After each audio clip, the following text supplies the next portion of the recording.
to greet the hikoi on Tuesday. What was the message that you heard from the thousands that gathered outside Parliament? Well, I think I heard a message of unity. I think, the overall message there was that we need to come together as a country, that the treaty should actually be a source of unity for New Zealanders, not a source of division. And that, they're rejecting David Seymour's bill because they see it as a source of division, a deliberate and very cynical political move, I think, to create fear, anxiety, anger, division, when actually I think the treaty should be the opposite of those things. It should be the document that gives us hope that actually as a country we can come together, we can live here peacefully. Māori can advance their interests, and that's not to the detriment of other New Zealanders. I think that's what the treaty should be about. How did it make you feel standing out there? Because you were out there for a couple of hours.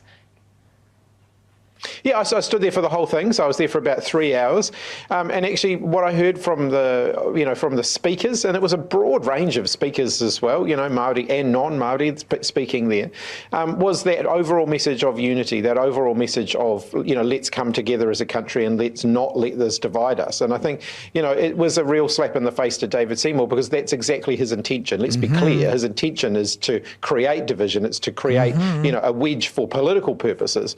And I actually think that what we saw in the hikoi was a rejection of that approach. There are a lot of non-Māori New Zealanders out there with their kids, with their dogs, basically just joining in and saying, actually, this is not New Zealand. The Treaty Principles Bill, I should say, is not New Zealand.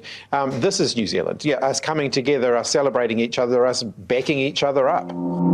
Yep. And it's interesting as you hear him talking, Chewy. We played that piece that I assembled last night of Luxon saying the same thing over and over and over and over again and not answering the question. He was asked, if you missed last night's show, why did you not go out and meet the hikoi people? And his response 3 times in a row was, well, we need the hikoi to know that we do not support David Seymour's bill. So he wouldn't answer it. And again the same words. It just on some levels feels so nice to have like a real sounding dialogue, just 2 people talking as well. But obviously what he says, notice we didn't interrupt because I think we both kind of agree with everything he's saying. Yeah.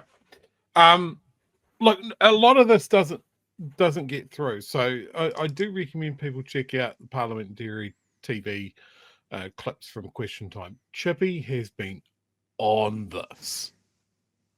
And it seems like the government's only tactic against this is to not answer the question.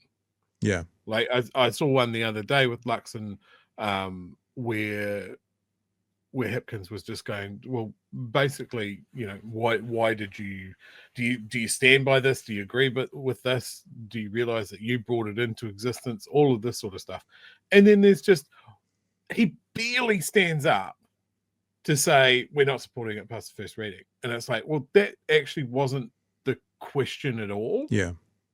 And I don't see how that flies in Parliament.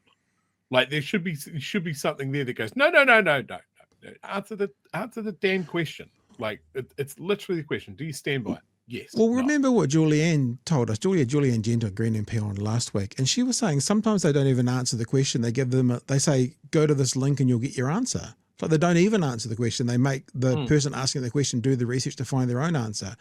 Like literally, here's a link. Go check it out. It seems very bizarre. And as I've said often, these are our employees. We are their bosses, And if you are an employee, if you own a shop and you need to know the answer from one of your employees about something, you're not going to have that person employed very long if they keep going. If you keep going, hey, do you know what happened here? And they went, oh gosh, I do enjoy a rainy day.